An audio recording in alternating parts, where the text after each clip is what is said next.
सत्कर्म का प्रमाण देने वाली भक्ति हूँ। मैं मानव को सत्कर्मी बनाने वाली पूजा हूँ। असुर नरांतक ने ऋषि मुनियों पर भयानक अत्याचार किए और देवांतक के भय से उद्विग्न देवताओं ने श्री महागणेश का स्मरण किया। श्री महागणेश ने दोनों दुष्ट असुरों को दंडित किया।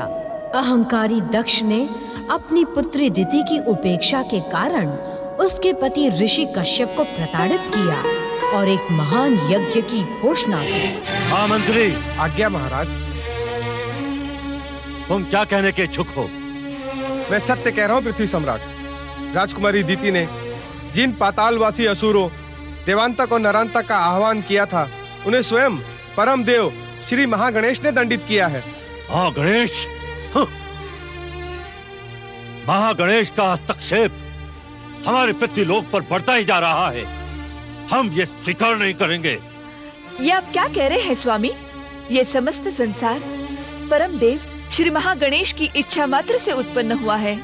हुआ होगा, किंतु पृथ्वी पर कोई भी कार्य करने से पहले महागणेश को हमारी स्वीकृति लेना आवश्यक है, अन्यथा हम उनके हर कार्य का विरोध करेंगे। स्वामी, अपने अहंकार में आप समझ नहीं पा रहे हैं कि आप क्या कह रहे हैं। इस समस्त संसार के विघ्न बाधाओं का अंत करना विघ्नेश्वर परम देव श्री महागणेश का कर्तव्य है। महारानी वीणी, क्या तुम अपना अपमान कराने की इच्छुक हो?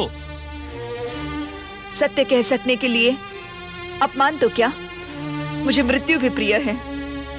हमारी पुत्री दिति ने पातालवासी असुरों का आह्वान कर उचित नहीं किया, उसका परिणाम शुभ नहीं होगा। अपना अधिकार प्राप्त करने के लिए हमारी पुत्री दिति ने जो कुछ भी किया है वो उचित ही है। अधिकार? किसके विरुद्ध अधिकार? अपनी बहन अदिति के विरुद्ध। दिति और अदिति के मध्य तो भयानक संघर्ष चल रहा है। इसका दोषी वो दुष्ट कश्यप है। वो दुष्ट अपने आप को ऋषि कहलाने का इच्छुक रहता है। उसी दुष्ट के कारण हमारी महान पुत्रियों में भेदभाव चल रहा है। हम उसको कदापि क्षमा नहीं करेंगे। हम इसी समय कश्यप आश्रम की ओर प्रस्थान करेंगे। महामंत्री, आज्ञा महाराज। हमारे प्रस्थान की व्यवस्था की जाए। जो आज्ञा पृथ्वी सम्राट।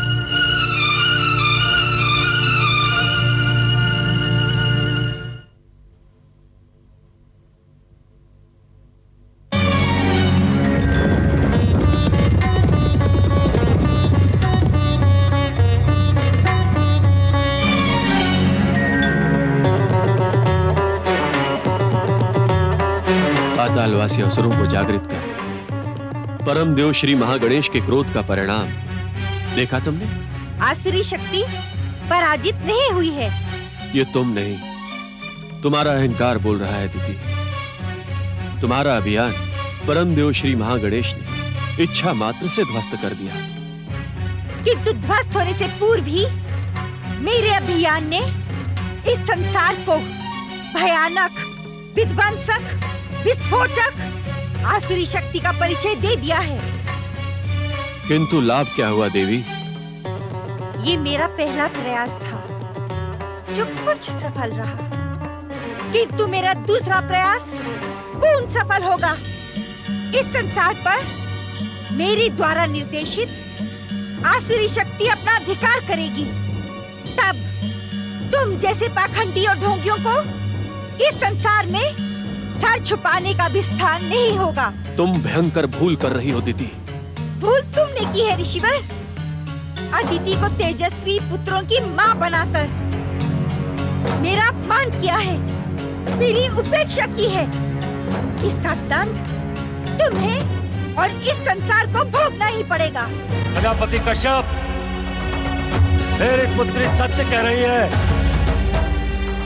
आपने अदिति के अतिरिक्त अपनी अन्य पत्नियों की जो उपेक्षा की है उसका दंड आपको भोगना ही होगा। दक्ष प्रजापति, आप यहाँ? हाँ प्रजापति कश्यप, मैं आपको यह बताने आया हूं कि अपने पक्षपातपूर्ण व्यवहार के कारण आपने ऋषि कहलाने का अधिकार खो दिया है। ऋषि कहलवाने का अधिकार हमने आपकी कृपा से प्राप्त नहीं किया था दक्ष प्रजापति। आपको हमारे पारिवारिक विषय में हस्तक्षेप करने का तनिक भी अधिकार नहीं है। प्रजापति कश्यप, आप हमारे क्रोध से भलीभांति परिचित हैं। मैं आपके क्रोध से भयभीत नहीं होने वाला हूं। आप जिस प्रकार यहां आए हैं उसी प्रकार यहां से लौट जाएं। प्रजापति कश्यप, संपूर्ण पृथ्वी लोक हमारी संपत्ति है। हमें श्राप देने का दुस्साहस न करें आप। यदि आप हमारी पुत्रियों के पति न होते तो अब तक आपका यह मस्तक इस भूमि पर लौट रहा होता। ये संसार मेरे आराध्य परम देव श्री महागणेश की इच्छा मात्र से उत्पन्न हुआ है।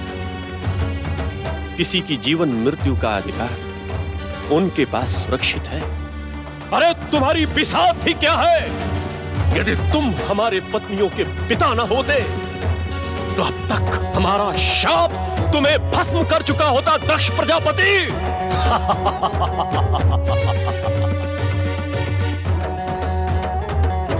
आपके दुस्साहस की तो प्रशंसा करने की इच्छा होती है ऋषि कश्यप,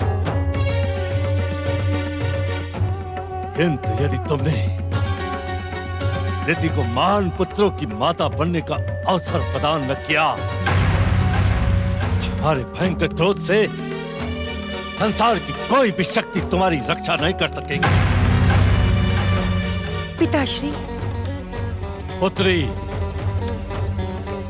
पातालवासी असुरों की विध्वंसक एवं विस्फोटक शक्ति को जागृत कर तुमने हमें प्रसन्न कर दिया है। मैं तुम्हें महाशक्तिशाली पुत्रों की माता बनने का आशीर्वाद देता हूं। पिताश्री, एक दिन तुम्हारे पुत्रों की भयंकर शक्ति से ये संसार थर थर कांपेगा।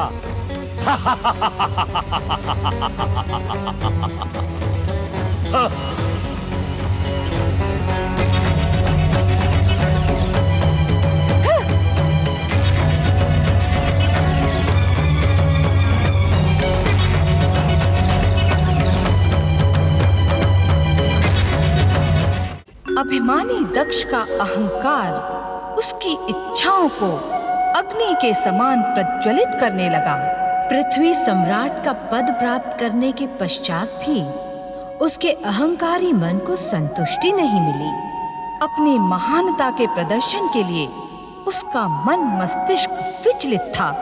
अपनी धधकती हुई इच्छा को पूर्ण करने के लिए उसने एक महान योजना बनाई। अपनी योजना को कार्य रूप देने के लिए दक्ष प्रजापति ने ब्रह्मदेव से भेंट करने का निश्चय किया।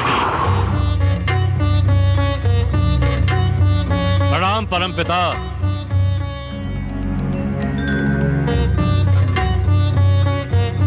अपने इस महान पुत्र पृथ्वी के अधिपति दक्ष प्रजापति का प्रणाम स्वीकार करें परमपिता।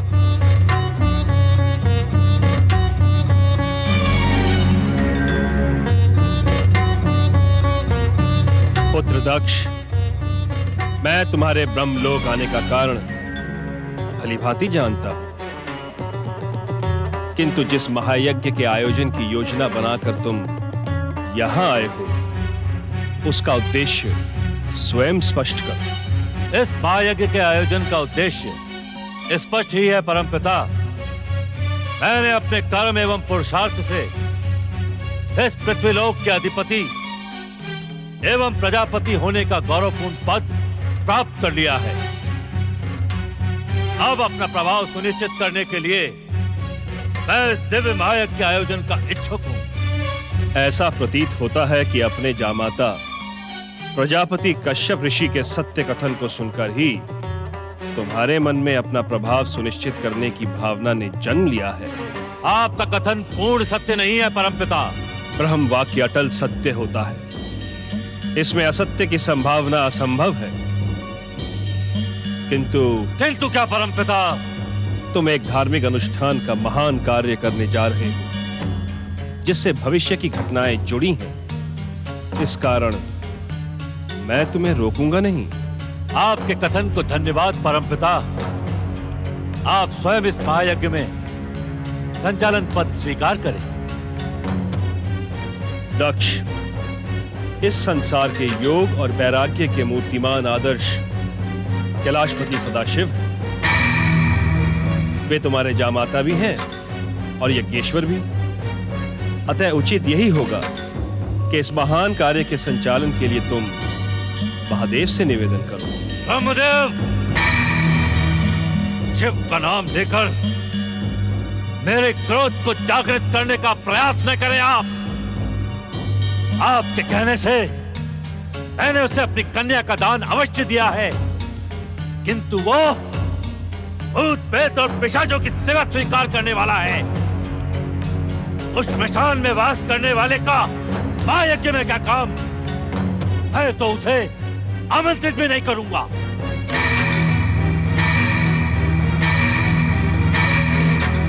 दक्ष, शिव क्रोध को जगाने का परिणाम तुम्हारा सर्वनाश हो सकता है। ऐसी भूल ना करो पुत्र। ये भूल नहीं, पृथ्वी के अधिपति दक्ष प्रजापति का अंतिम निर्णय है। शिव की अनुपस्थिति में तुम्हारे महायज्ञ का उद्देश्य ही अपूर्ण रह जाएगा पुत्र। उस उद्देश्य को आप पूर्ण करेंगे। असंभव।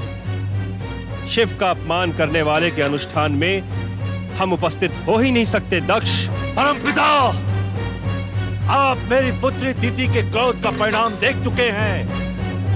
यदि आपने मेरे इस महायज्ञ को अपना सहयोग नहीं दिया तो मेरे भयंकर क्रोध का परिणाम आपको ही नहीं, अपितु सारी सृष्टि को भुगतना होगा। सृष्टि के रचनाकार ब्रह्मदेव, सावधान।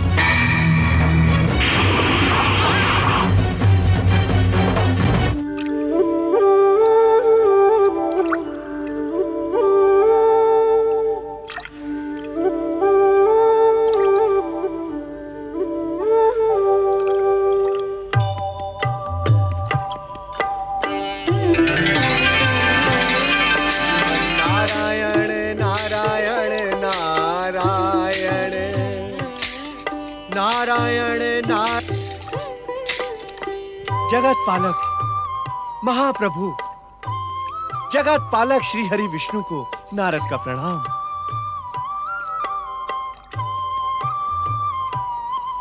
कहें देवर्षि नारद, आज क्षीर सागर का मार्ग कैसे भूल पड़े?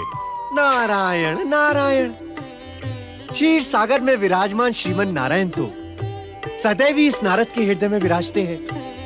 उनके परम पावन दर्शनों के लिए इस दीनहीन नारद को मार्ग खोजने की आवश्यकता नहीं है प्रभु। नारायण नारायण। भूमिका बनाने में चतुर नारद, अपने आने का उद्देश्य तो स्पष्ट करो, क्योंकि ये तो स्पष्ट है कि तुम्हारे हृदय प्रदेश में विराजने वाले नारायण से जब तुम्हारी जिज्ञासा शांत नहीं हुई होगी, तभी तुम्हें क्षीर सागर वासी नारायण का स्मरण हुआ है। प्रभु, नारायण शब्द का तो उच्चारण मात्र ही हर समस्या एवं जिज्ञासा का स्वयं समाधान है।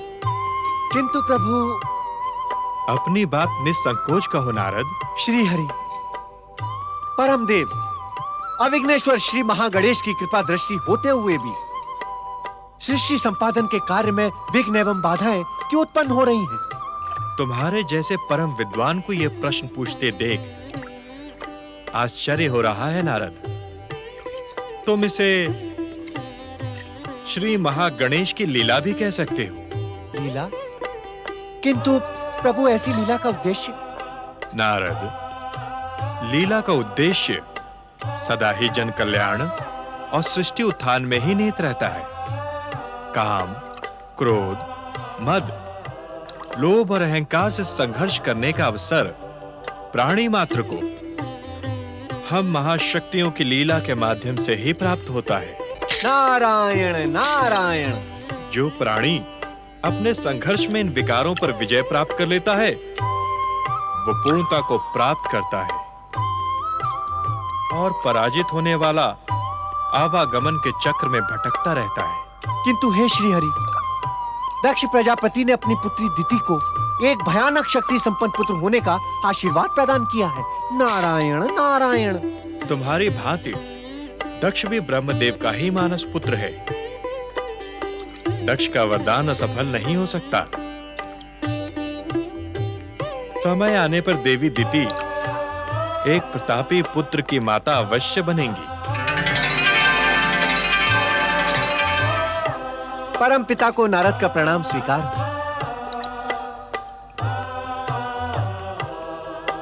श्री हरि विष्णु को ब्रह्मा का प्रणाम। वैकुंठपति श्री हरि विष्णु, इस समय मैं दक्ष प्रजापति द्वारा आयोजित महायज्ञ योजना से उद्विग्न होकर यहां प्रकट हुआ हूं। धार्मिक अनुष्ठान के आयोजन को लेकर कैसी उद्विग्नता ब्रह्मदेव? ये तो प्रशंसनीय कार्य है। उद्विग्नता आयोजन को लेकर नहीं है श्रीहरि, दक्ष के स्वभाव को लेकर है। जिस संकल्प को साध कर वो महायज्ञ का आयोजन करने का इच्छुक है, वो अनुचित है। इसी कारण हमें इस महायज्ञ में उपस्थित होना होगा, जिससे दक्ष की अनैतिकता को स्वयं वश में रख सके। मेरा कहा आप क्षमा करें श्रीहरि, किंतु किसी की उपस्थिति से वश में रहना भैया दक्ष के स्वभाव में नहीं है। नारायण नारायण। हम दक्ष प्रजापति के स्वभाव से अनभिज्ञ नहीं है नारद। कश्यप पत्नी दिति को माता बनने का वरदान देने वाले दक्ष के महायज्ञ से भविष्य की अनेक घटनाएं जुड़ी हैं। इस कारण हमें इस महायज्ञ में सम्मिलित होना ही होगा। जैसी आपकी आज्ञा श्रीहरि। नारायण नारायण।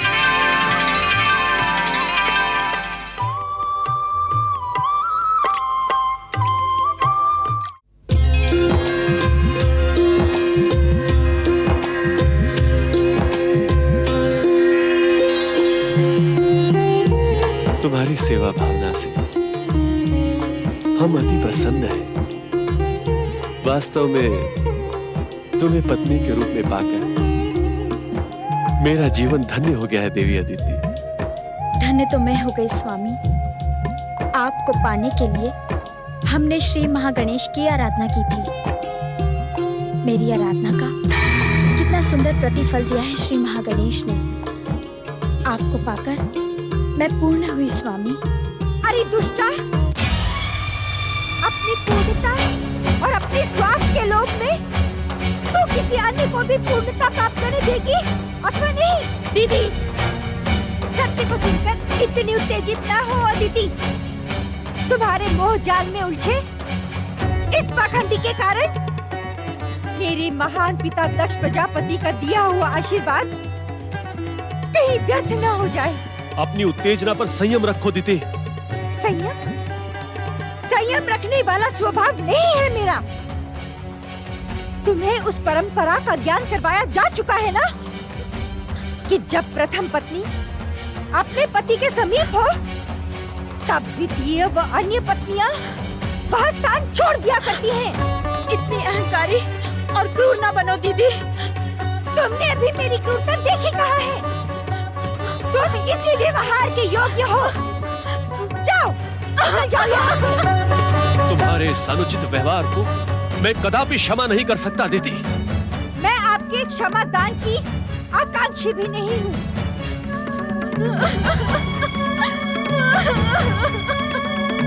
आप मात्र मेरे पिता के आशीर्वाद को पूर्ण करने वाले एक माध्यम भर हैं। आपको इसी समय मेरे पिता के आशीर्वाद को सत्य करना होगा।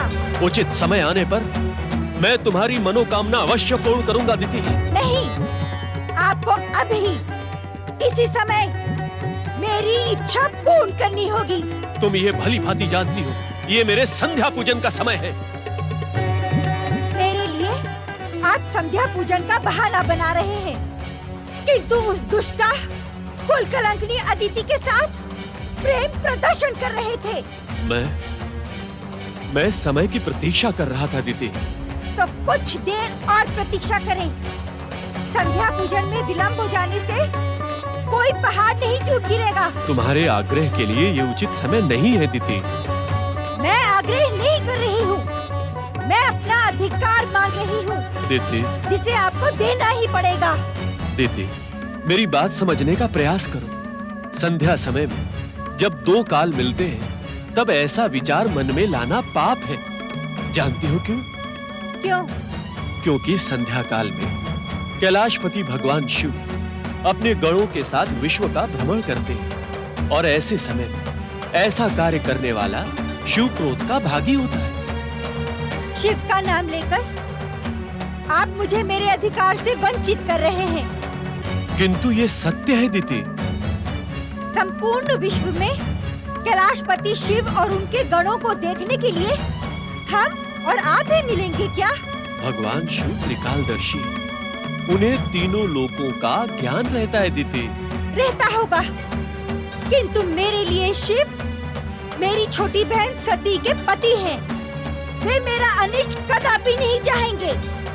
शिव जी को संबंध से नहीं, कर्म से प्रेम है। माता बनना हर नारी का निश्चित कर्म और सुनिश्चित अधिकार है। शिव उसमें आड़े क्यों आने लगे? शिव जी आड़े आते तो अब तक तुम बात क्यों रोक दी? कहीं स्वामी, कहीं आप यही चाहते हैं ना कि मेरा सर्वनाश हो जाए? यदि आप उत्तर देने की इच्छुक नहीं हैं, तो मेरी भी घोषणा सुन ले। या तो आप मुझे इंद्र और सूर्य से भी प्रतापी पुत्र प्रदान करें, या मैं इसी समय आपके सम्मुख अपना सर्वनाश कर लूंगी।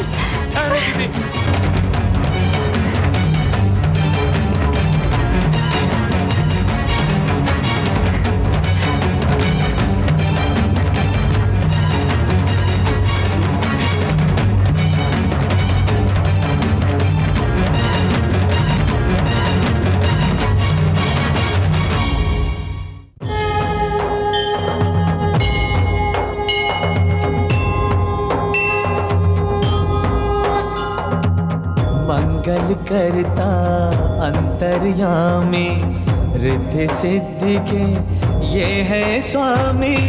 मंगल करता अंतर्यामी, रिद्धि सिद्धि के ये है स्वामी। प्रथम पूज्य है, परम देव है, सबके मिटाए कष्ट कलेश। श्री गणेश, श्री गणेश, श्री गणेश, श्री गणेश, श्री गणेश, श्री गणेश, श्री गणेश।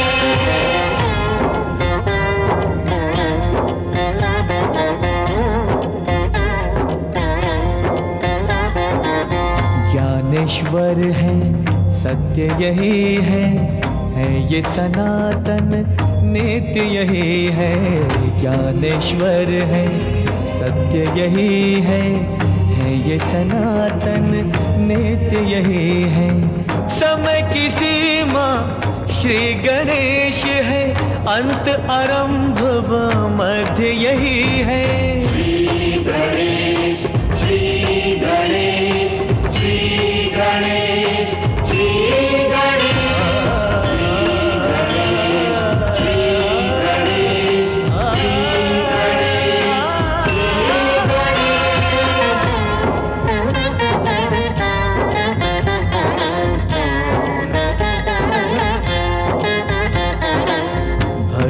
की ये देते शक्ति, भय बंधन से देते मुक्ति।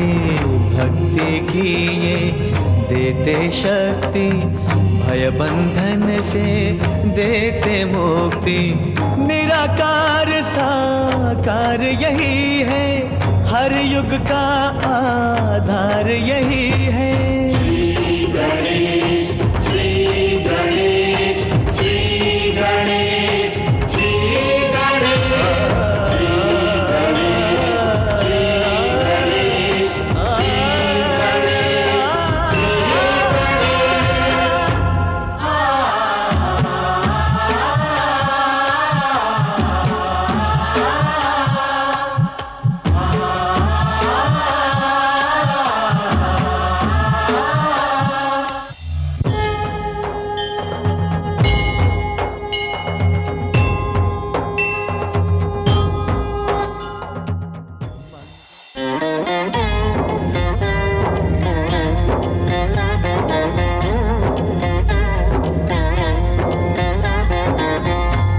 समर्थ ये, इनसे जीवन यही है करता, यही है कारण। अर्थ समर्थ ये, इनसे जीवन यही है करता, यही है कारण। सारे जगत के भाग्य विधाता, दुख हरता ये है सुखदाता। श्री गणेश